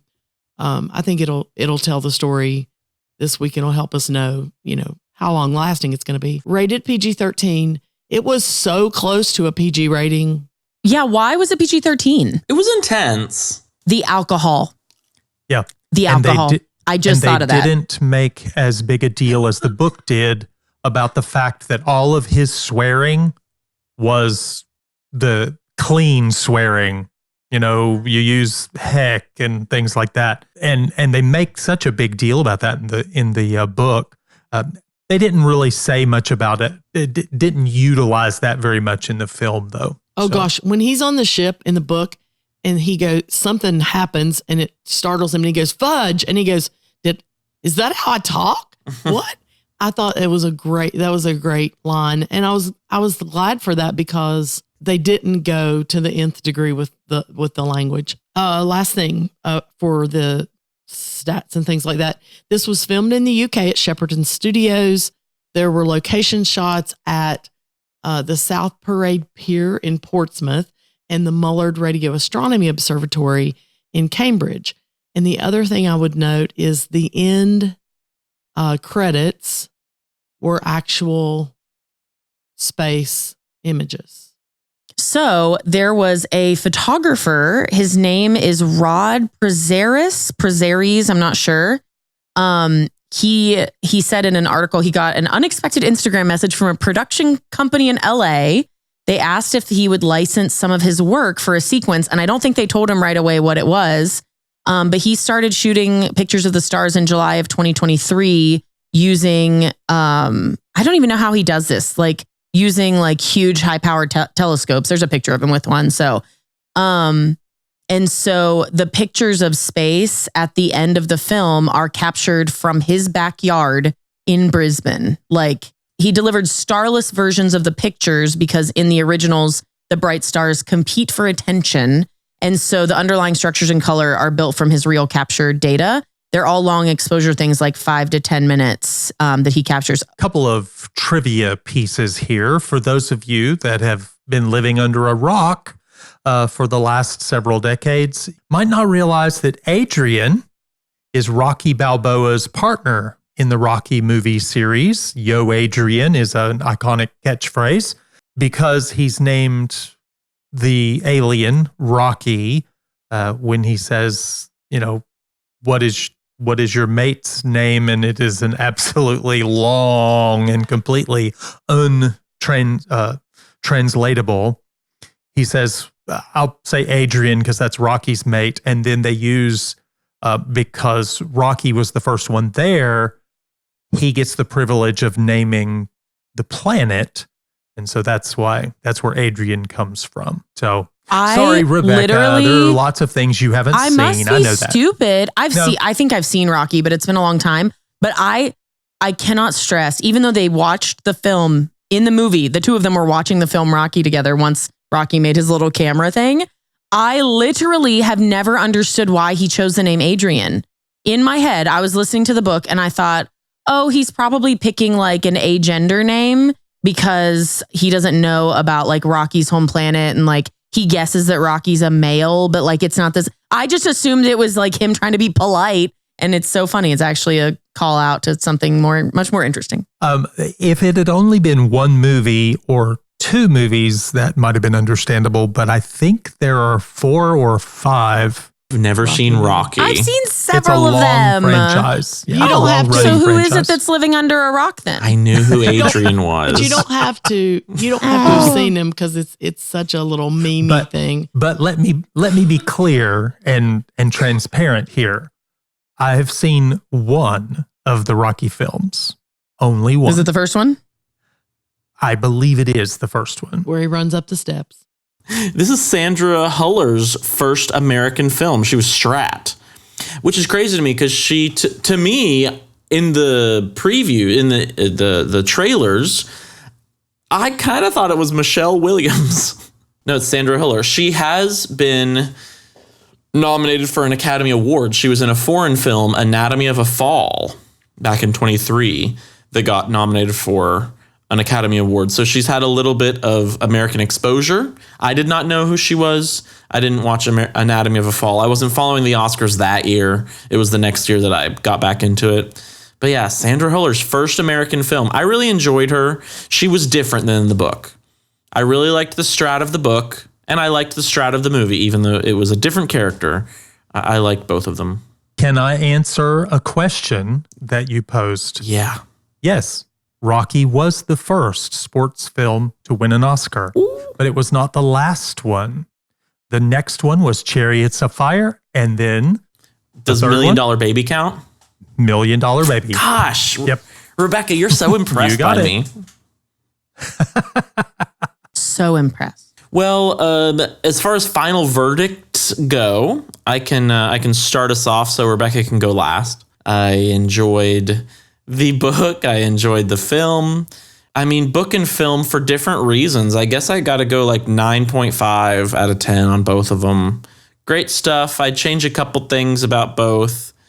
But, I mean, we've talked ad nauseum. I think that the book and the movie both have deep philosophical symbolisms that makes you think that, I don't want to over exaggerate, but I think that this book is kind of a life changer for some people. Makes you think about things in different ways. The book does maybe do a better job at that. I think the movie visually really lives up to its potential. The colors, I don't want to say lens flares. Incredible. But the visual effects are incredible. The use of color is incredible. Ryan Gosling. I mean, when has Ryan Gosling been stronger? Is this the best role Honestly, he's I ever don't know done? if he has. It might be his best performance. He was great in La La Land, and he was great in Crazy Stupid Love. He's had some We great don't talk roles, about but abominations here. Thank you. but I don't know. This might be Ryan Gosling's best film. This rivals The Martian. It's going to be The Sinners. Sinners came out in March last year, and then it got so many Academy Award nominations. I think that Project Hail Mary, the film, is great. I think it's going to be up for nominations. I think that Ryan Gosling might finally get a nomination. He might have gotten a nomination for La La Land.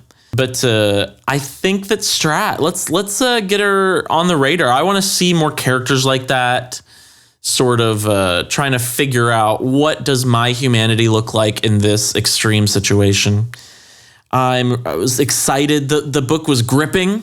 It was probably the most gripped I've been in years, ever since Ballad of Songbirds and Snakes. And Project Hail Mary was gripping. I could pay attention. It kept my attention and more. But I'll just finish with both of them are 9.5s for me.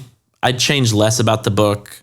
And I think the book squeaks it out for me, as the book is a little bit better. Even with the amazing visuals and the amazing performances, I think the immersive science of the book is more impactful for me as an audience person. Well, I'll go next. And the reason is because both Josiah and I read this book because Rebekah and Donna had recommended it, wanted us to read it, begged us to read it, told us it was the greatest thing coming and going. We had to read it.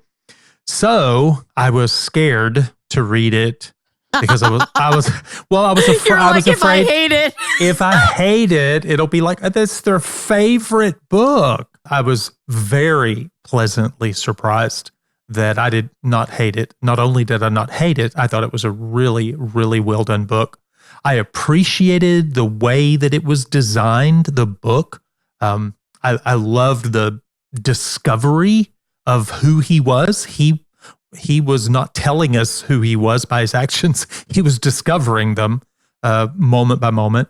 And I thought that was a really good thing. There is probably one thing I would change about the book. I appreciated what the film did at the end to give us just a little more taste of the fact that Earth was okay.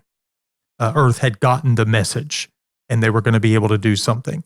He kind of weird leaves it with the sun is back to its normal luminosity, which is supposed to be that, but it wasn't quite fulfilling enough for me. I would have liked a little bit more. The film seemed to miss it with the science. I understand the edits. The one thing about the film that I would probably change more than any other thing is the opening part where he's drunk. That doesn't fit the character. It does fit a human being who is in space, don't know why they're there. They know they're alone, all that. I get why that seems human, but it doesn't quite fit his character. And because so many things, as he's discovering who he already is this way before he knows who he is and why he's this way. So the drinking wouldn't have been part of his normal personality. It wouldn't have been a fallback personality. Just tiny little things. Just like Josiah, I would probably give both of them a 9.5. I'd probably give the book a 9.56 just so it edges out the other. But the film was great. It was a great adaptation. Dropped a whole lot of things that were necessary. Added a few things, many of which were necessary, some of which were superfluous. Lost a little bit from the book, but you can't bring all of that in. So I would say that the book edges it out for me, and I'm really glad that it turned out that two things. Turns out that I loved the book that my wife and daughter absolutely adore, and I'm really glad that the filmmakers decided to make an adaptation that was true to the character of the novel, knowing that you can't put all of the things in, but true to the character and feeling of the novel. So when I left the theater, I'm like, wow, that was a great movie, and I really enjoyed it. It was very entertaining. For a moviegoer and for a book reader, I like things that are entertaining. I don't necessarily want you to preach at me or tell me messages that you desperately want me to hear. I wanted to be entertained. So the book edges it out just barely, but I'm a visual person, so I loved the way they took care of the movie. I won't restate some of those things. You guys gave some great points, things I agree with. I will say, if this is wrong, correct me. Dad and Josiah, you both were incredibly concerned when you got to the point in the book where you thought Rocky might die, right? I thought he was dead. I think both of you. Yeah, I think both of you commented that. I asked Dad one morning, how's it going? Where are you in the book? And he said, I'm about an hour from the end. I'm not sure, though, how I feel. And I said, what's wrong? And he said, I'm afraid Rocky's going to die. And I was like, oh, yeah. Okay, so I knew where you were. And I tried to stay deadpan because I was like, what do I say here? I don't want to ruin it for you. I want you to experience his recovery, but I was so glad that it affected you like that. I know that I'm emotionally affected by some things, maybe a little stronger sometimes than you all are, which is perfectly fine. But I wanted you to enjoy this. Probably, I'm going to agree that if I have to pick one over the other, just because the book gives me a bigger picture, I would go with it. I was very happy with the representation on the screen. I'll watch it again. I'll read this again. No question. I was incredibly, casting, I thought was amazing. Casting. You can't underestimate that in the success of a film. I felt like we're being involved is very important. I think he was wise to keep some of the Martian crew in the production staff, but I thought they made great decisions. They didn't remake a Martian where a guy's out in space by himself. So book is going to edge it out for me, but just by the smallest margin. So I'm so happy that they did it, and they did. And it wasn't bad. Yeah, like Mom said at the beginning, we were definitely both very concerned that this was going to be a Mickey 17 kind of situation where we read the book, love it, and then the adaptation makes us want to throw up. I have been excited for this ever since they announced the movie. I've shared before, the first time I read this book, I was on vacation with Josh's family. I was listening to the audiobook. You should listen to this book on audio. Rocky's voice is Ray second Porter's to none. amazing. Yeah, the way they do the musical voice thing is so cool. Ray Porter's incredible. And I think that the best part that I remember was I listened to it as we were about to leave for dinner. I heard the part that Rocky is introduced, and I was like, I can't stop. And so I kept an earbud in, and I listened to this during family dinner because I was like, I can't stop. And I honestly, I don't know. I have 2 other books that I've read in the last year, little over a year now for one of them, that I had that same feeling with, which were Dungeon Crawler Carl and The Will of the Many, both of which very different than this book in a lot of ways. But The Will of the Many is like very serious and it's slower paced, which is for me like different. But I think that I like am after that book high of like, I want a book that makes me want to stay up until 3:00 in the morning. And I read 150 something or 60 something books last year. That's higher than normal for me. I read a lot of Animorphs books, which are really, really short because they're kids' books. My normal at this point is probably between 60 and 90 books a year. And I mean, I'm seeking that high all the time. And I've read 2 books for the first time in the last couple of years that have made me feel like that. And this was a third. All that to say, I love this book. I ended up loving the movie. I was like, this could be my new favorite film. And I think it is. I think it's the new film that like, as soon as I can have it on Apple TV, I don't even care where it streams. Like I know it'll be on Prime, but I'm just going to buy it anyway because I want to own it.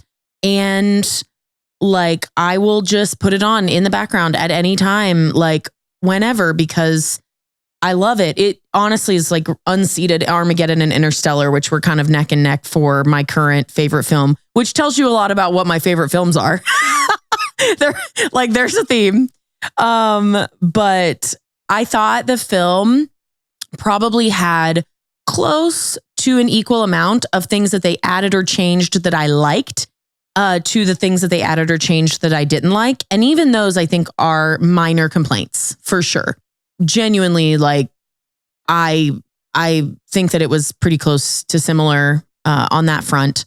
I thought they did an amazing job adapting it to film. This is the most faithful film adaptation I have ever seen. I've been trying to like rack my brain.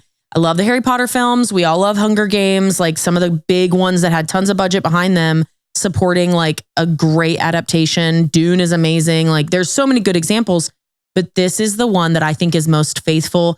It's most faithful to the tone of the book in a lot of ways, not just the story and the setting and all of that. And I think that you could see the benefit of having an author who is excited to be part of the film project and whose opinions and thoughts were very clearly used and reflected in the end result of the film. Loved that. This book is a 10 out of 10. I know that there's probably it's not perfect.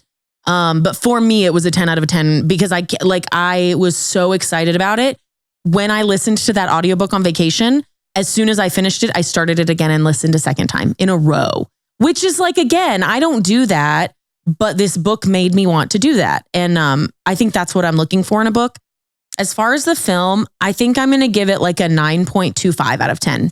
I think the book was better, which I named the podcast that for a reason.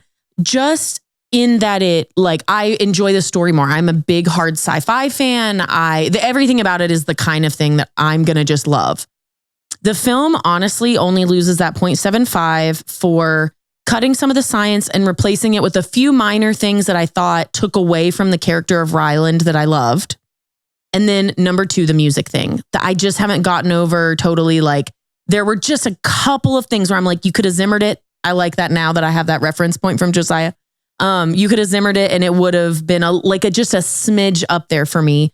But again, my complaints are minor. I loved it. I was literally almost in tears because I can't believe that I liked it this much. And I don't know that it was like life-changing. It was very enjoyable. It wasn't life-changing, but it like in one way, it's like a pillar for me in terms of like film. We talk about book to film adaptations on this podcast. That's like obviously something I care a lot about and that I enjoy discussing. And it just is like a pillar moment for me of like, this is what an adaptation can be.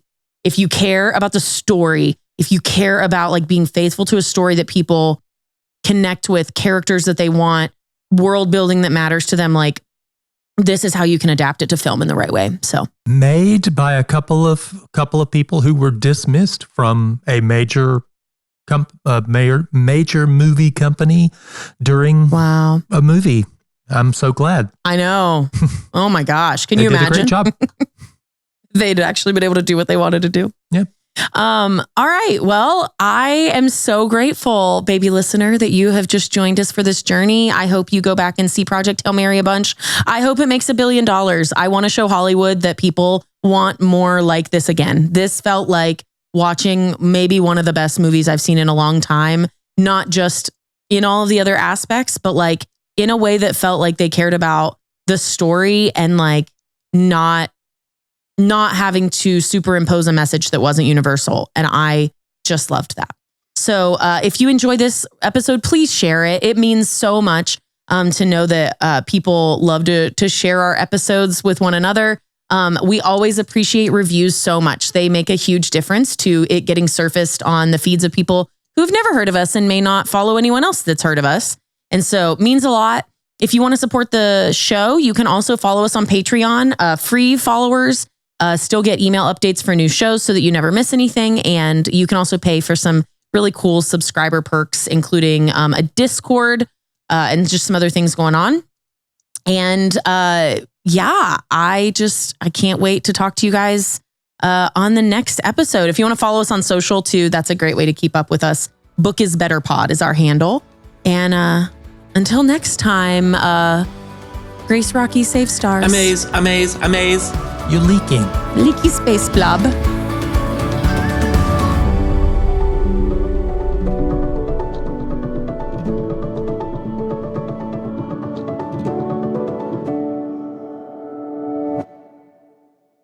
Oh, it's hard. I love Mom talking so sincerely and seriously, and not under her name it says without tampons. But we can't talk about our screen names. I'm sorry.